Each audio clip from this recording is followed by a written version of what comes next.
What's up, people? We are back in Detroit and we are giving you even more. What are we doing this time? Living with dementia. Yeah, there are people who are actually living with dementia.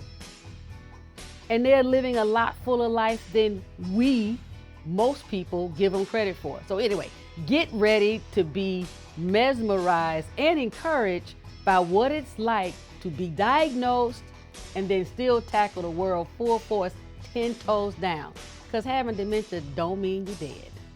Parenting Up, Caregiving Adventures with comedian Jay Smiles is the intense journey of unexpectedly being fully responsible for my mama. For over a decade, I've been chipping away at the unknown, advocating for her, and pushing Alzheimer's awareness on anyone and anything with a heartbeat.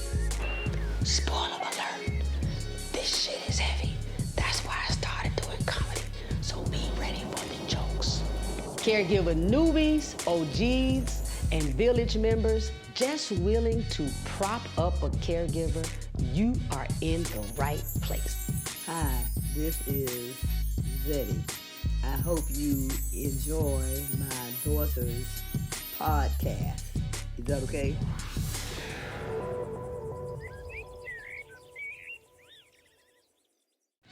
Today's supporter shout out is from Facebook, Brandy Moore. I'm about to go to sleep, right? I knew these naps were important. Love you, Parenting Up. Now, she was referencing our episode about getting sleep is actually self-care. Me too, Brandy. I'm about to go take a nap. No, I'm sorry. All right. I'm going to take a nap as soon as I get finished recording this stuff. If you want to receive a supporter shout out, leave a review or comment on Apple Podcasts or YouTube. We're Parenting Up everywhere. Today's episode, Living with Dementia. We're back in Detroit. You know how we do. Detroit is full of people that support and care about dementia. Let me tell you what's so exciting about today. We're getting to discuss what it's like to live with dementia. People who have actually been diagnosed. Now, I'm not talking about you out there who is like, I think my grandmama has it. But if she hadn't been diagnosed, then she can't sit on this couch today. This is for people who have actually had the courage to go and get the medical diagnosis. Hey! Hi. How y'all doing? Good. Good. Now, the little joke that we started before is, it's the Dick, a Jerry, and a John. They all walk into a bar. No. Well, that could be true. Dick, Jerry, and John. The two on the ends are currently diagnosed and being treated for their dementia. This is going to be so enlightening. Thank you for agreeing to tell your story. Right, welcome. Glad to. I don't care. Who wants to go first? Oh, I'll go. I'm close. Okay. Since I'm here. Yeah. So let us know what made you say, or anyone in your family, I think something's not quite right. I need to go to the doctor, get a test. Well, my wife sitting next to me is the one that helped bring that together, and I had a regular 6-month checkup planned with my doctor that I've had for a good long time. A Dr. Madden's here in the Detroit area, and we just decided we agreed to go together and talk to him about my memory loss at times and forgetting actually repeating myself was one of the major things that had come up. Initially, I thought that it was from when COVID was around a year and a half or 2 years before that, that it was just kind of a hang on, carry on. Yes. from COVID, and come to find out that that's not the case. That wasn't the case That at was all. not at all. How did that go for you, Jerry? Well, Dick was repeating himself a lot, and I would mention it or talk about it, and I think you got a little defensive about it. And our adult children started noticing it. And two are out of state, and we went to visit them. It was, I would think, more pronounced for Dick. He repeated it himself, and it could have been partly the stress of being in a new situation or different. So once I told him the kids were very involved, then he absolutely agreed to go to the doctor and talk about it. One moment. Good for you.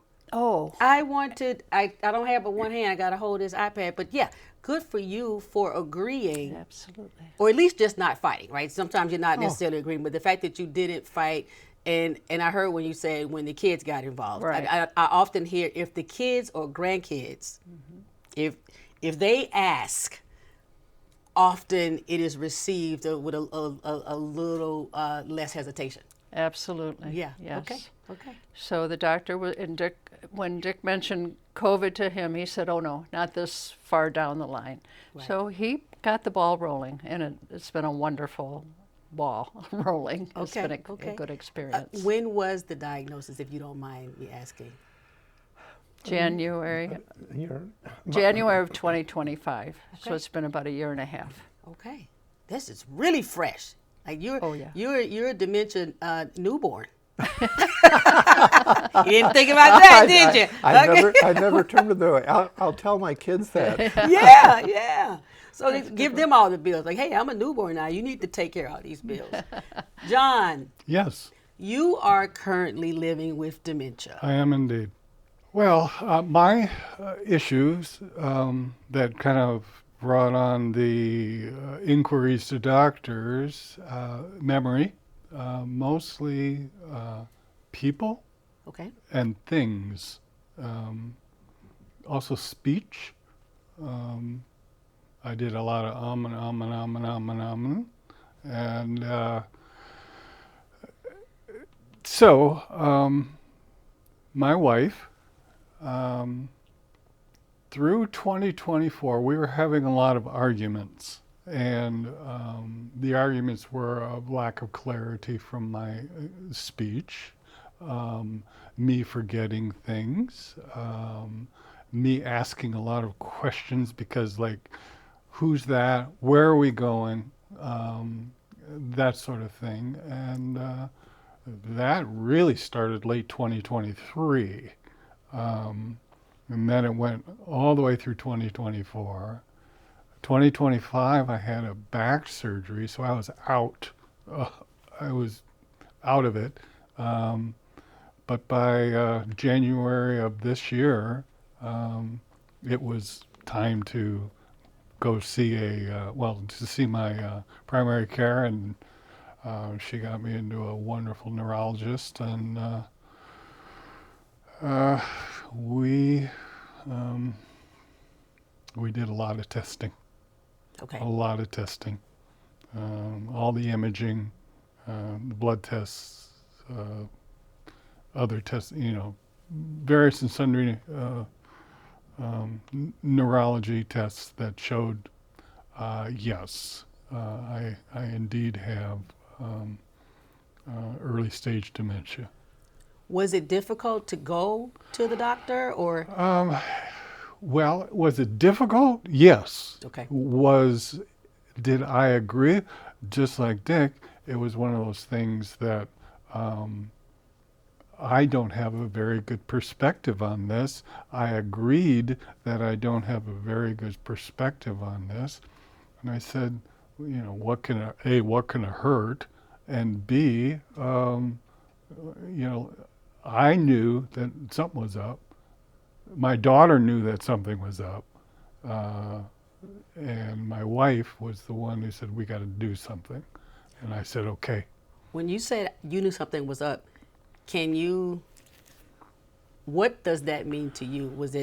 What internally let you know, hey, something's not quite right? Well, I was just moving on through life. Yeah. So You're like, I'm having a great time. I don't know what the I don't know problem about is. a great time, but I am, I was definitely, I didn't think I was that bad yet. Okay. But I was. And my wife began, once we got the diagnosis, it became very clear, looking back for me, holy smokes, this started more than a year ago. And then my daughter, I went and visited her, and I'm a handy guy, and Yes. one of the things that I do is when I go down there, I fix stuff. Okay. And my daughter noticed that I wasn't handling tools well, getting confused, going here, going there, that sort of thing, rather than my usual, rather methodical way of doing stuff. Did you notice having difficulty with the No, tools? no. Okay. I suffer from anxiety, Okay. and that is diagnosed as well. And it was a day in the life for me in that. You know, I've got a number of diseases that are trying to do me in. Oy. And so, And they don't go together so well. Sounds like well, I can talk about this. I don't mind. I'm a recovering alcoholic. Okay. I have been sober for 24 years this year. Good for So you. Good for you. there's that, and I've been diagnosed as being bipolar, Okay. and that has its own issues. I can only I imagine. mean, you know, between the depression and it's like I say, it just they do come together and create issues between, you know, with my life and between my wife and I. So Yes. Thank you so much for sharing that. As a person who's never been married, I found myself, and being a comedian, I found myself wondering, like, how many men are going to see this conversation and say, well, baby, the reason why I've been fighting and fussing and arguing with you all this time is it's my memory, right? That's why I'm fussing and fighting with you, because I know my grandfather, probably that might have led to a lot of the arguments he was having with my grandmother, but we didn't know it. Yeah. We didn't know it at that time. We did not know it at that time. So I'm so grateful. Again, I can't say it enough, just that you all are willing to share and let people see this is what dementia looks like, right? It starts off at a stage where people are functioning. You all are functioning very well. Sitting here, there's nothing about you that says, look at those two guys with dementia. There's no dementia on you, and you don't see it, and you're not behaving. You walked in here, you're talking to me. Tell me, the two of you who have been diagnosed, please, what are some of the things that happen since your diagnosis that you're happy that you know what, I'm so happy that I know that I have this disease, because now this makes sense. So now I know what medicine to take. Well, one of the things is, as I don't know if I mentioned, but my mom and my uncle had dementia, so it helped me to think back in terms of their journey and to see how it impacted them over time. So I had that kind of a piece, and so I said, you know what, if I wanted to let all the family know. Mm-hmm. So we made it a point of both, you know, not only the kids, but all my brothers and sisters and my relatives too in the family, who are spread out all over the country. So we just both decided we're going to tell them. We're going to tell them all, as well as our friends, yes, as well as Jerry's family, so that we kind of cast a wide net. Yes. And so that was really, and that was very freeing for me. So okay, we're not, you know, we weren't keeping things from right, from each other. And a number of them are now in treatment or okay, getting tested.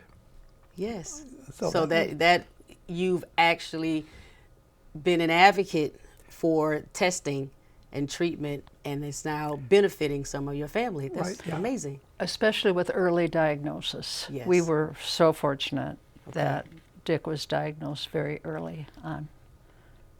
Okay. Okay. we'll get right back to that. I know about the difference in early diagnosis. So, John, from the time you were diagnosed, has there been anything that's where you could say that was particularly helpful? Like, okay, now that I know this. Well, I'm a science guy, and it was very interesting to see the scans and the reports from them. I knew an awful lot about it, and I searched even more about it. And so they say this sort of thing can happen and that sort of thing can happen, and I can point to that and say, yeah, that can happen. Yeah, that does happen. So it's not like this came out of the blue and I made it up. Right. It's out there. Yes. And it's being researched, and they're coming to conclusions. But the things I also, as Dick mentioned, my family knows, my wife's family knows that I am early stage dementia, and the secrets are not good. Right. You know, they're not. It keeps me from being open. I mean, it closes down a lot of things, and so I end up. This is the speech thing happening No here. problem. Not having the secrets is freeing for me.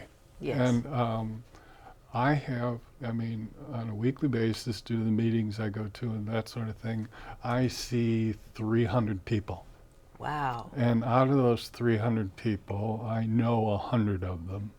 And anybody that I know well enough knows that my diagnosis. And, you know, it's one of those things that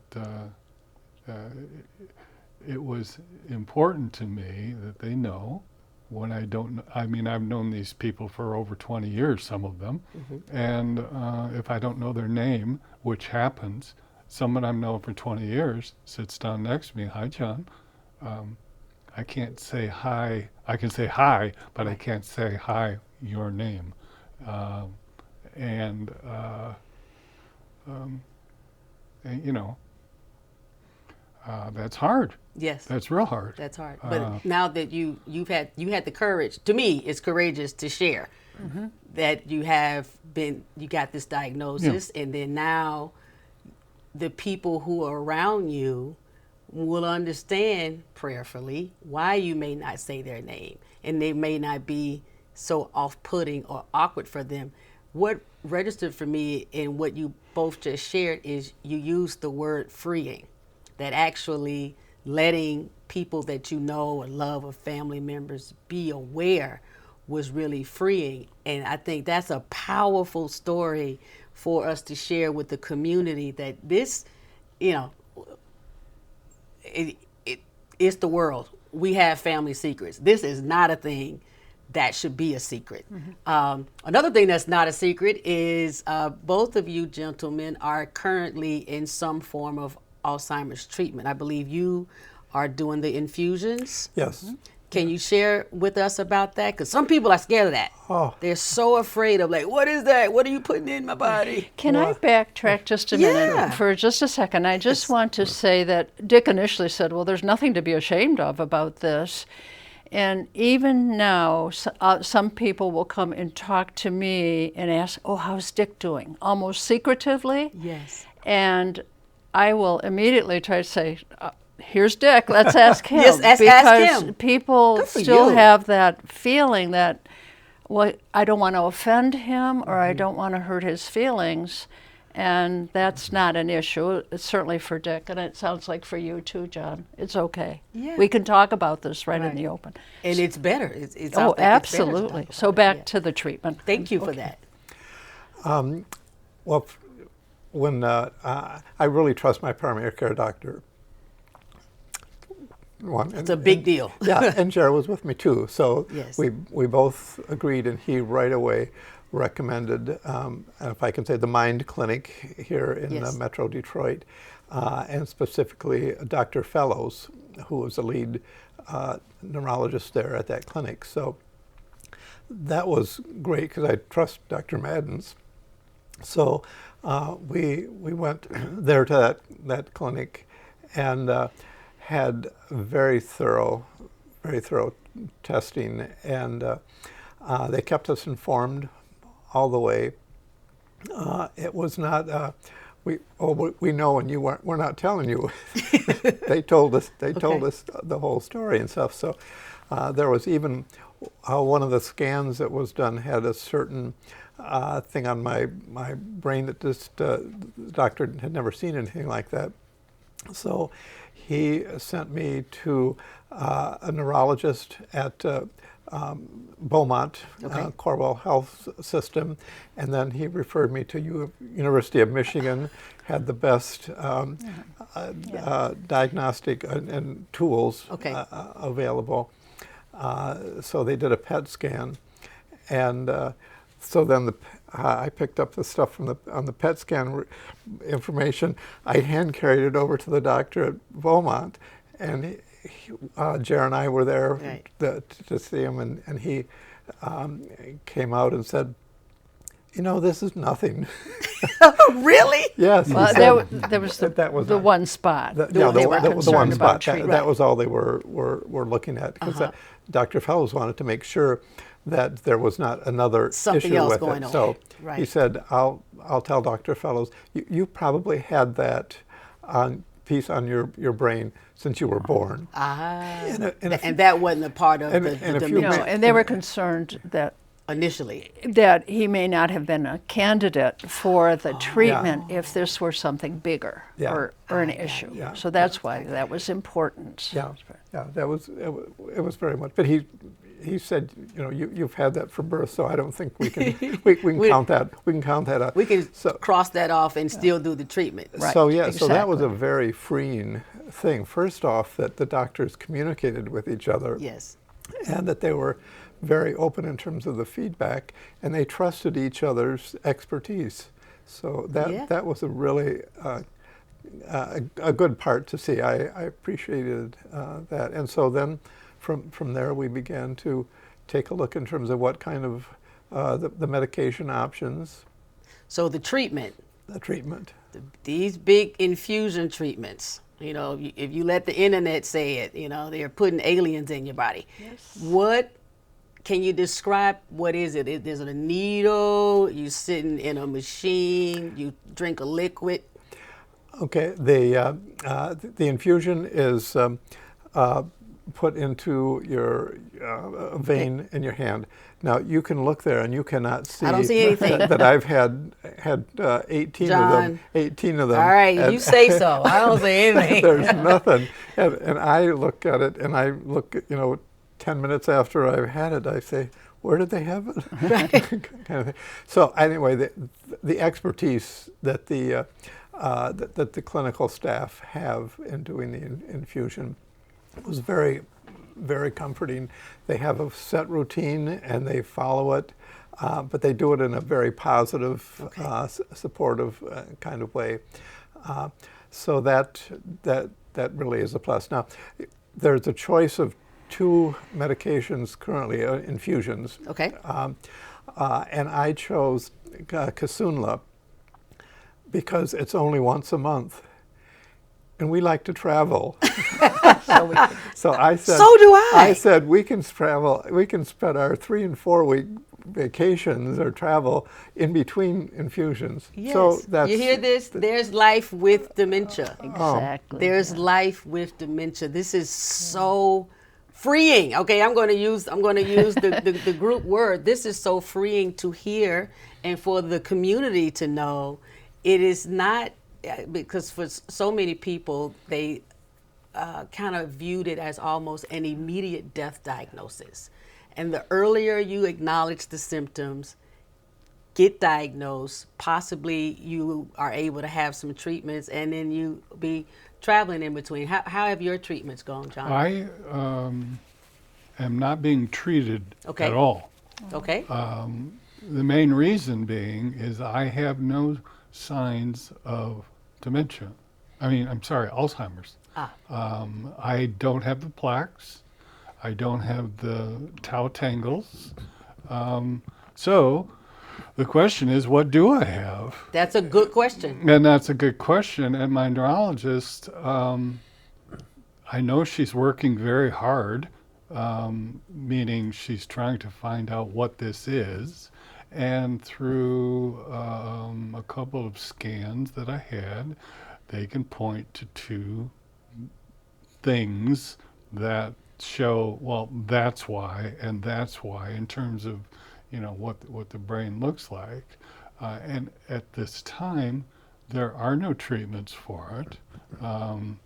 Cholinesterases, which is a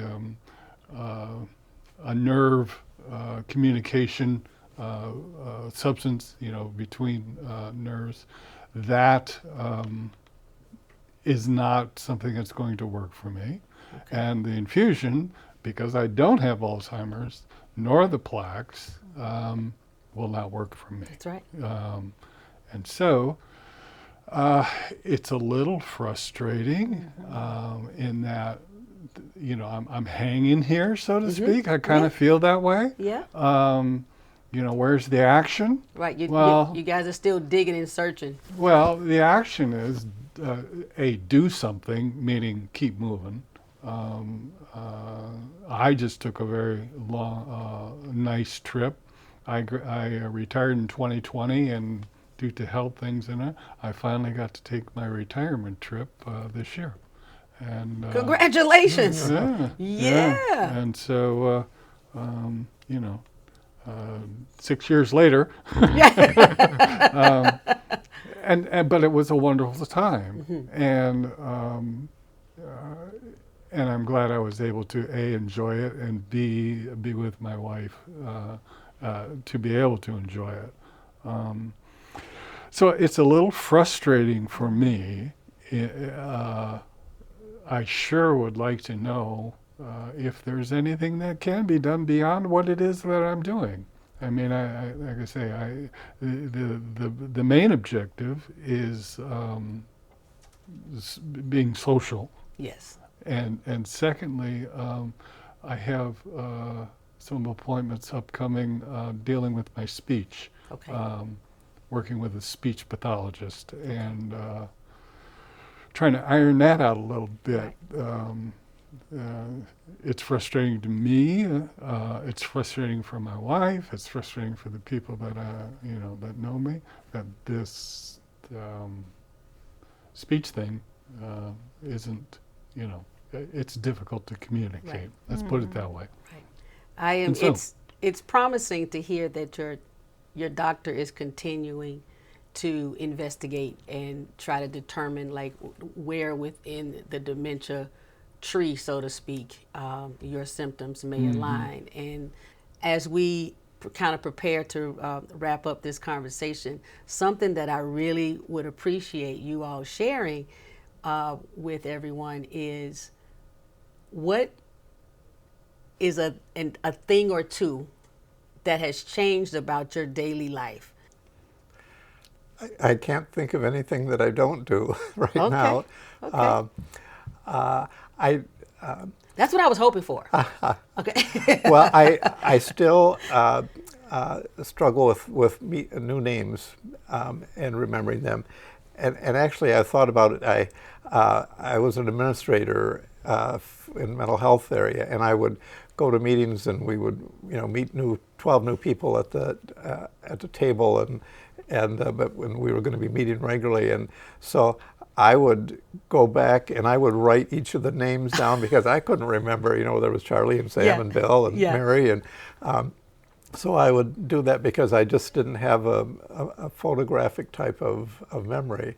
So I still do some struggling with that in terms of remembering people's names, and then I've read a lot in terms of memory things that you can do, and many of them are helpful. Right. As a comedian, you might have fun with this because Dick is writing everything down, which is helping him. But we share a calendar on our phone. He's got every detail call so-and-so, and I thought, I don't really need to know this. And so you're getting alerts and dings. And Exactly, ding, ding, and you're like, notifications. ay, ay, ay. But other than that, that's... It cuts But both she knows what ways. I'm up to then. That's true. I don't want to know all of what he's You're up like, to. hey, don't tell me everything. I don't need to know that. John? Speaking of calendars, is we put a whiteboard on the wall. Okay. She has her activities, I have my activities, we have our activities.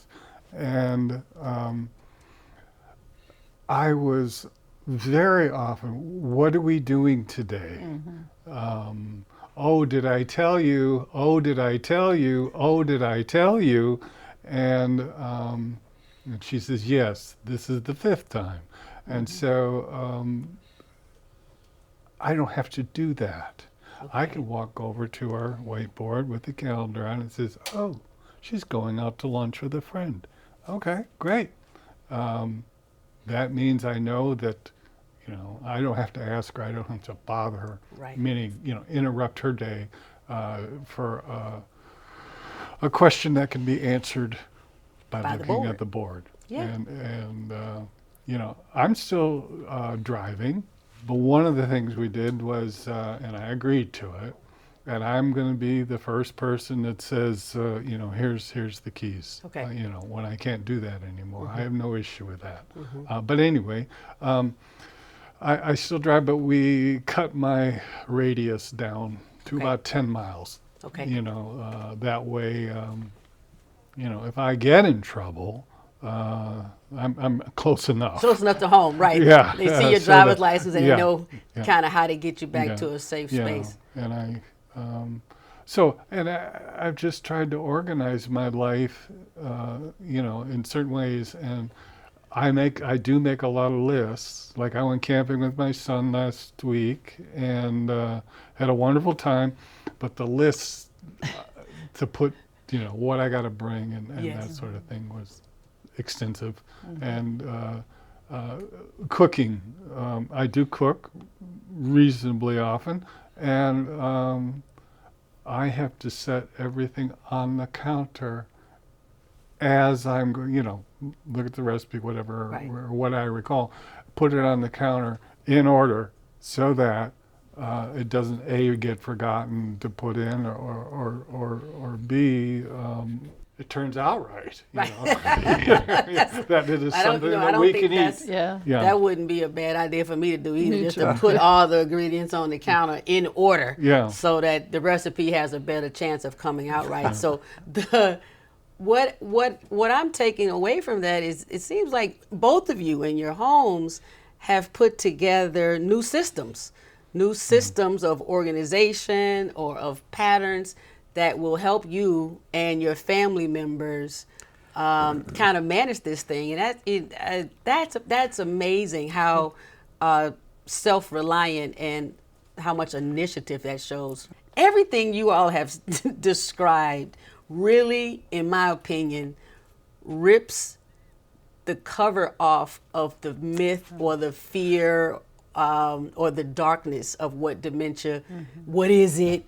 If I have it, what's going to happen to me? So I think you all are out here changing lives with just the way you are attacking it, choosing how to live with it, and then choosing how to share it. So I really want to thank you all for coming on the Parenting Up podcast and giving us such intimate and real looks into what it's like to be living with dementia. Thank you so much. Thank you for having us. Thank you so very much to my comedic trio of cast members, Dick, Jerry, and John. Like really, there's so much material in there for jokes.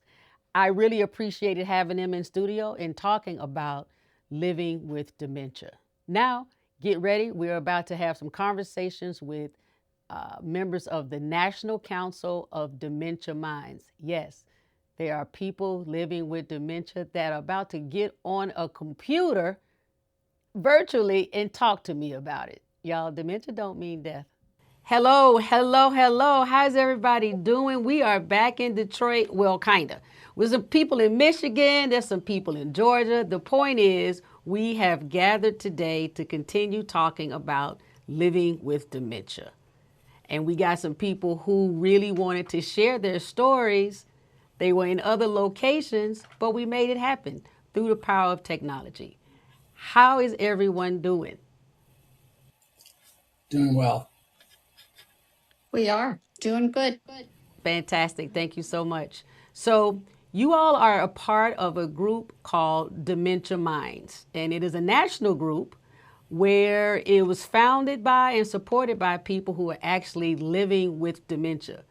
And some of you are also care partners. So, you're talking about having a full plate. That is amazing and that is tremendous. But let's really get into what it was like to first even find out that you had dementia. What was it maybe that was happening around your house or at work? Was it a family member, friend, or did you yourself say, hey, something's not quite right, so I'm going to go to the doctor? Well, for me, I noticed changes primarily at work with, um, what do I want to say? Executive functioning was greatly impacted. I wasn't focusing, I wasn't able to plan. And then I lost my ability to do mental math. And that was a real math hasn't been difficult for me, so that was a big change. And then depression and anxiety, apathy creeped in.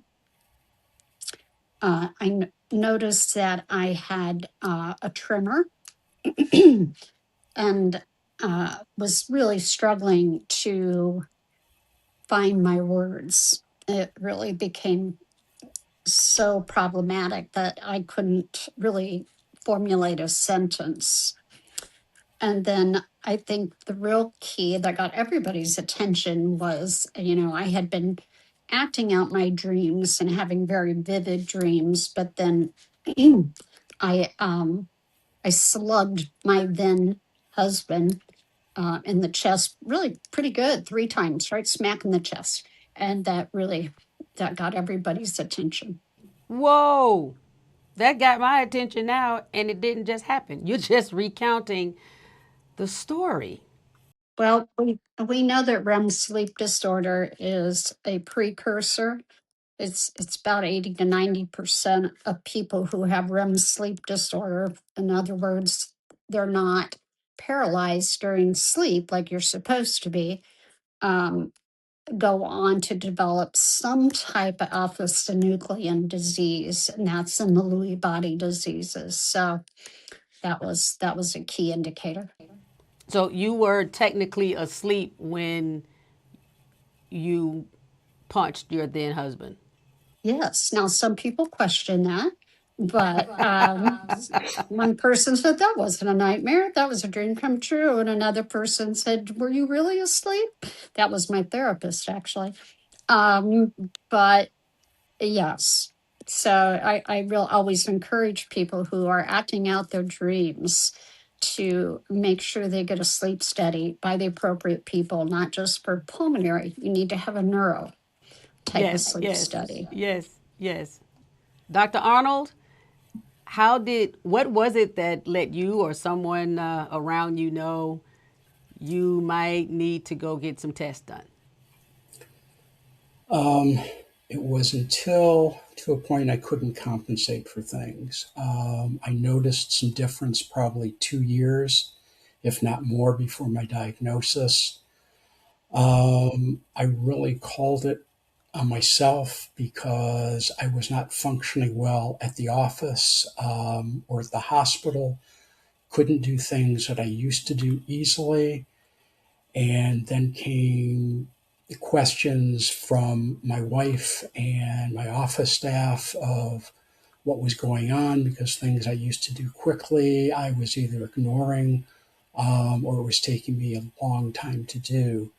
Probably the last straw was when I would go to places to shop or whatever that were really right around the corner from the house. I couldn't find my way home, and I didn't have enough sense to turn on my GPS because I was right around the corner from the house, where I'd have to as much call my wife and have her talk me through where I was going.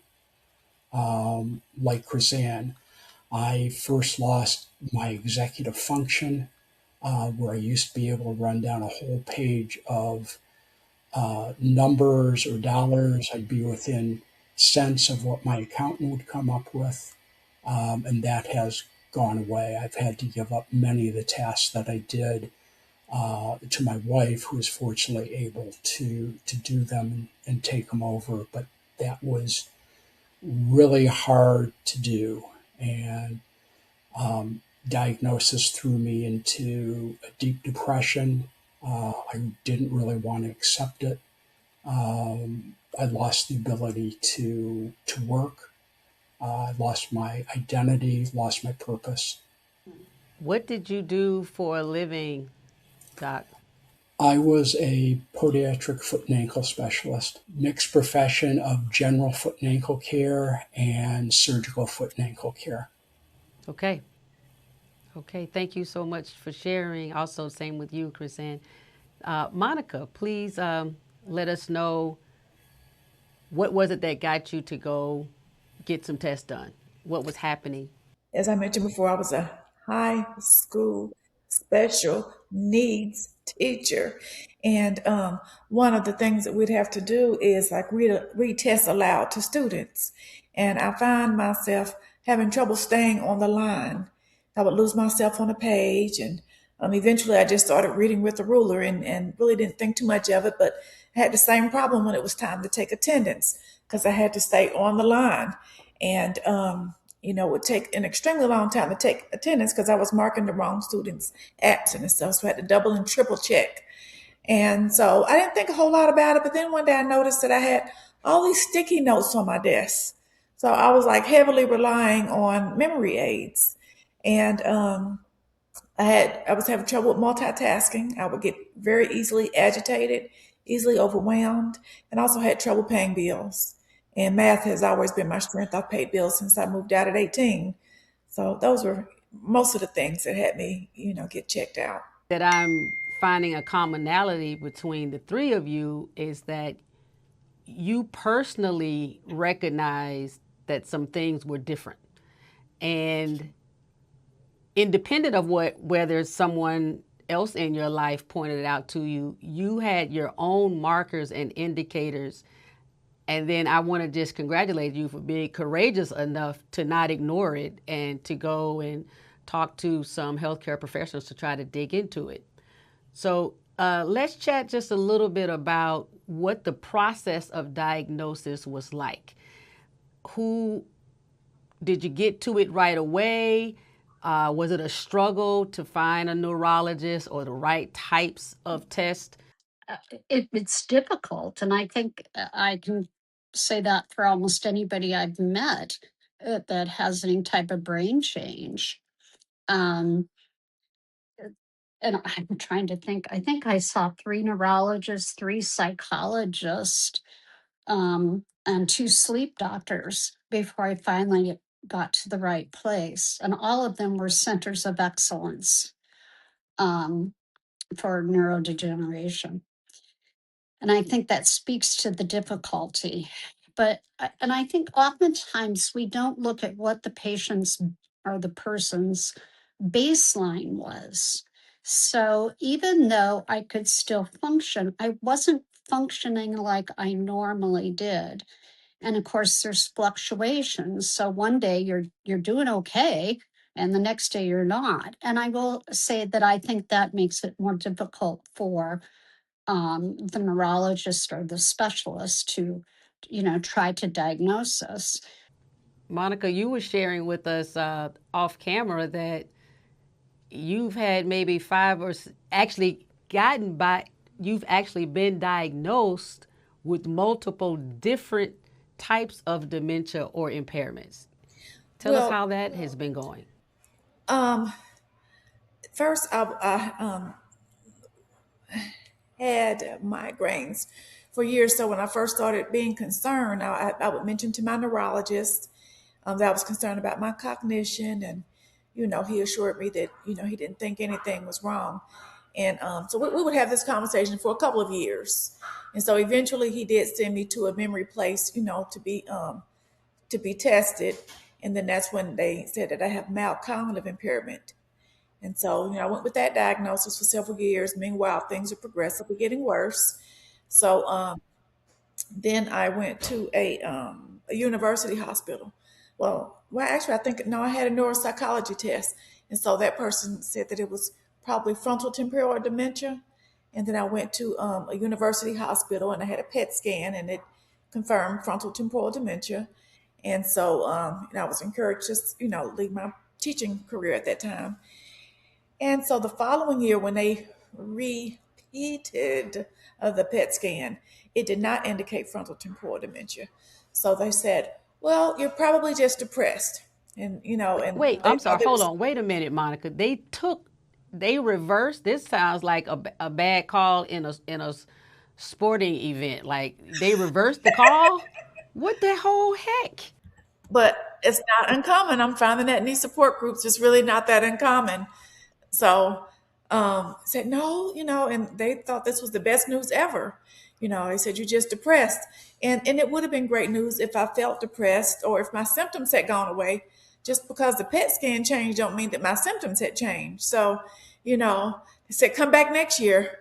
So, I went home, and um, the the next time I saw a neurologist, that doctor said, "I think all of your problems are due to anxiety." And he gave me the maximum dose Lexapro. He said that this is a primary care physician, and he said that when he's talking to someone with dementia, he'll know within 5 minutes of conversation that that person has dementia, and that my vocabulary was too high for me to have dementia. I said, okay. Start taking the Lexapro, start seeing a psychiatrist. And so the next neurologist I saw, he said, well, all of your problems I think are due to lupus. And I think this was the Whoa, second. wait, Monica, you coming in hot. This feels like a SNL skit. I'm a comedian and I am not making light of what has been your journey, but that is a lot to digest. It's been a roller coaster ride. So I had already had one that my rheumatologist that initially diagnosed me with lupus. I was, had explained to him about my cognitive problems, and he didn't think that it was due to the lupus. And so since then, I've had two more rheumatologists do extensive blood work, where they look at the type of form of neuropsychiatric lupus, and it can impact the brain. And my inflammations levels are down. They said it's just a mild case of lupus, so they didn't. Most rheumatologists did not think that my symptoms were due to my lupus. So, and I've lived in multiple states. So when I moved back here to Georgia, I went to a university hospital here, and they looked at my two neuropsychologicals, and he gave me another. This was another MRI. I've had a few, but since my brain is not shrinking, then he said that he thinks it's functional neurological disorder, which is where the brain is not shrinking, but the brain is having trouble communicating with the body. So that's the last diagnosis I was given. And I'm Woo! not 100% confident with that diagnosis either.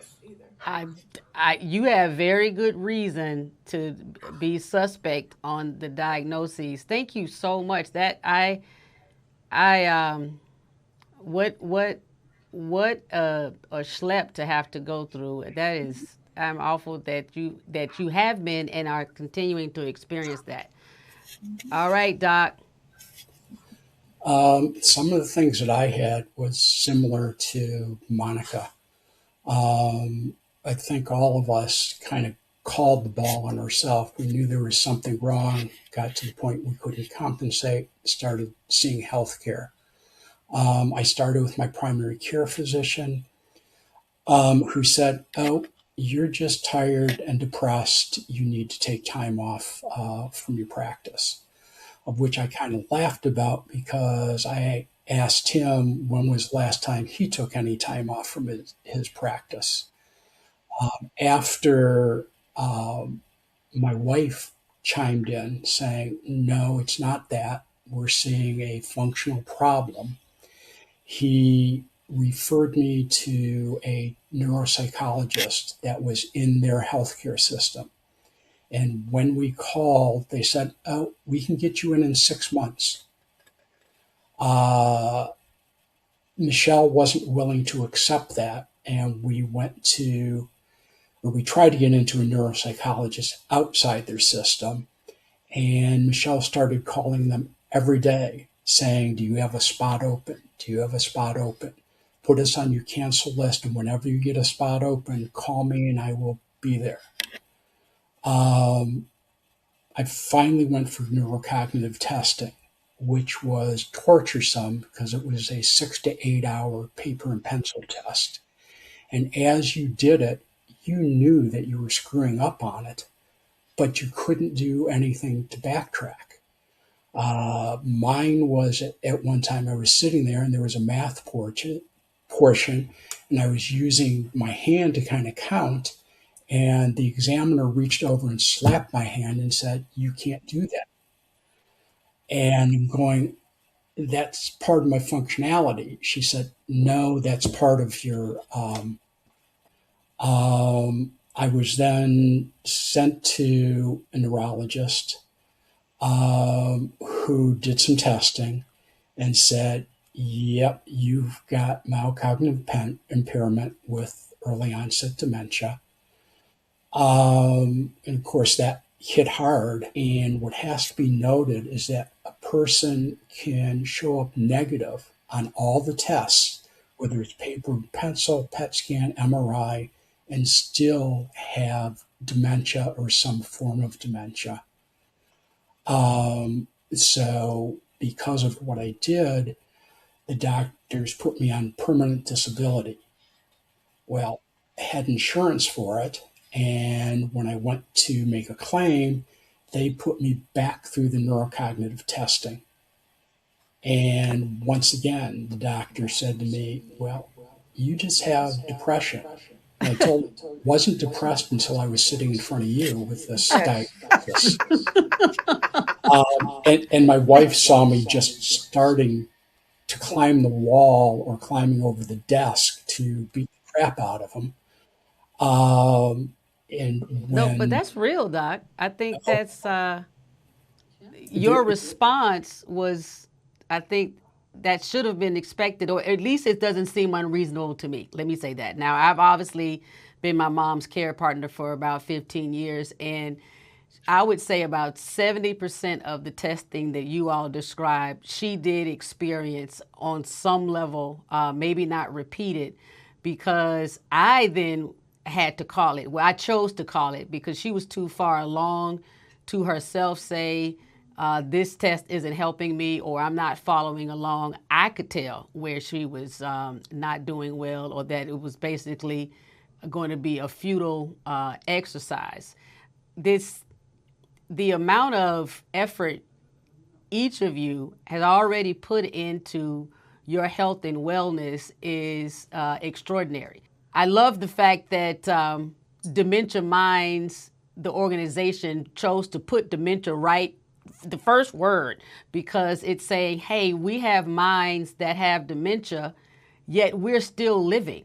Not only are you all here talking with me, but it appears that you still have activities that you do on a daily basis or weekly basis.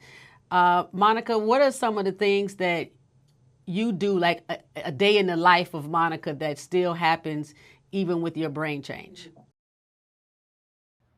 Outside of advocacy groups, outside of that, I've become a plant lover. So I have take care of my plants and just enjoy quiet little activities outside with my mother, listening to the birds. And yeah, I'm still involved in a book group, a book club. I've been involved in it most of my adult life. I have to do it differently. I mostly listen to the books now and take notes, but those are some of the things that I still enjoy doing in addition to cooking. I love to cook. Oh, fantastic, fantastic. Have you found yourself coming up with new strategies or tactics to get your recipes together? Yes, yes. I have to. I think one of the first things I started doing was setting timers because I would, if I walk away from the kitchen, I forget that the food is cooking. So I set timers, and I use Chat GPT. Like if I'm cooking, I have a family. Four of us live here, so if I want to double the recipe, it can double the recipe for me. Just take a picture and ask it to double the recipe, and it can do that. Um, just writing step by step. If I watch a video, I'm gonna have to write step by step what to do. Dr. Arnold, a day in the life, what are some things that systems or organization tools, or is there anything that you find that's helpful as you're living with dementia? Yeah, there are. I used to be a fairly good social animal. Um, my practice was in Virginia, where I would be able to do landscaping all year round, but we moved up to Michigan where family was. And of course, winter gets in the way of that up here, as you know. So I'm only able to, well, this year, only able to do any landscaping from June and probably maybe to November. Um, but I used to be a good cook, and I've absolutely lost that ability. When I try a recipe, I have to set out the ingredients one by one in front of me. And when I'm done with that piece of it, I have to put it away so that I don't use it twice. But even with that, I screw up recipes. Michelle was never a cook. We used to be able to tell when her cooking was done because the smoke alarm would go off. So now we do a lot of carry out and a lot of pre-done meals. Okay, I just have to laugh about the cooking thing. Okay. Was never a great cook, but holiday time, I mean, I brought it home. I really kicked butt. And now I tell you, what was it? Not last year, because the year before, I thought I could do it all. And I fell asleep standing up in the kitchen. My No sister came way. over to give me a hug, and she said, "You look tired." And I put my head on her shoulder, and I honestly fell asleep. Then I have to Oh, make you laugh. Back to the testing. That testing is just a pain. And they first do memory. Well, but the Lewy body, your memory's okay. I do okay on the memory test. It's everything else I screw up. But you have to do the A to 1 or 1 to A, 2 to B, 3 to C. Well, I argued. I said, "Well, I'm sorry, you have a typographical error. There is no number 3. I'm just going to have to move on." And so the guy reaches over and puts a big X. So now when I can't see things, I just say, "Well, it's a number 3. it's That's a what it number is. three. It's a That's number right. 3." What one of the I got have some of the literature for the National Council of Dementia Minds, and one of the most powerful quotes that I saw there is that the number of people, when asked or when questioned, quote, said, "I'd rather die than get dementia." That's a really big statement. But I believe firmly that hearing the stories of people like yourselves and others that are part of your organization that are living with dementia, we're ripping away this dark and ugly stigma that it's better that I'd rather just, before I even get diagnosed, I'd rather just die. Like as if the diagnosis is some immediate and awful death. And so I cannot stress enough how much it means for you all to share your stories, what you're living, what it took to be diagnosed, how you're currently living with it, the fact that it does come with potentially some anxiety or depression because you are watching yourself or you're feeling yourself not be able to do things you used to do.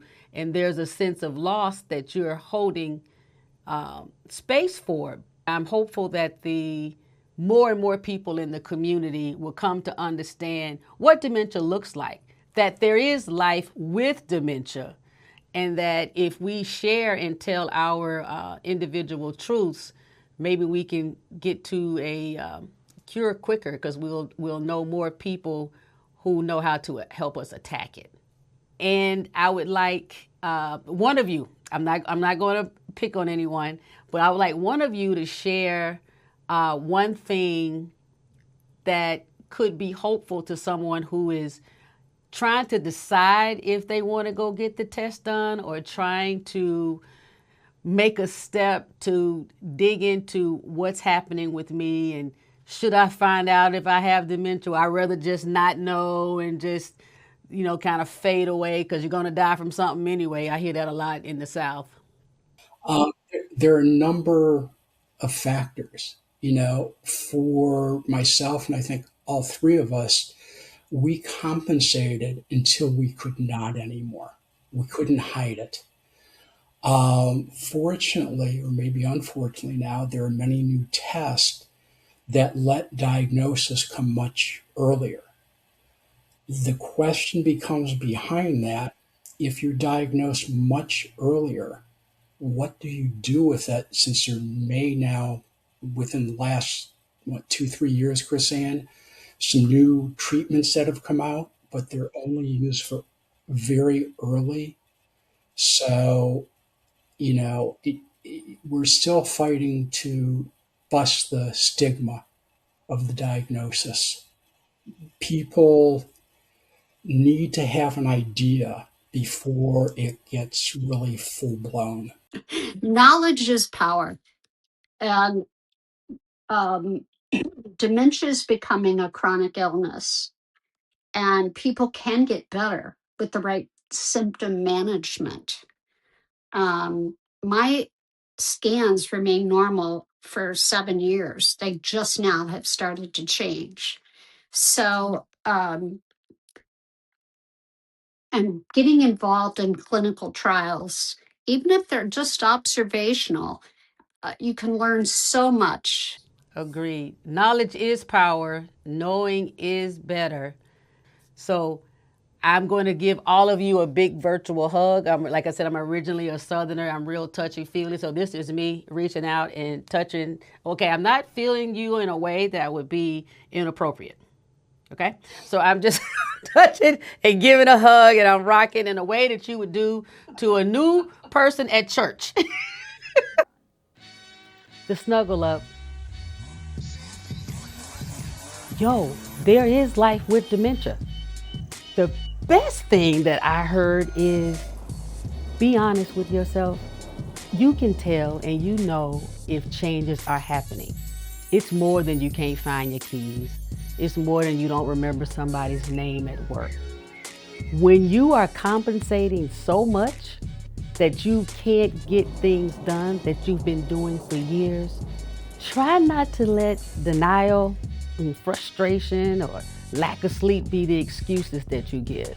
Go to the doctor. The most compelling thing that everyone said, whether they were in studio or virtual, was that they absolutely knew, trusted themselves, and kept pushing medical personnel to figure this shit out. You are worth it. Fight for yourself. Advocate for you. Thank you for tuning in. I mean, really, really, really, thank you so very much for tuning in. Whether you're watching this on YouTube or if you're listening on your favorite podcast audio platform. Either way, wherever you are, subscribe. Come back. That's the way you're going to know when we do something next.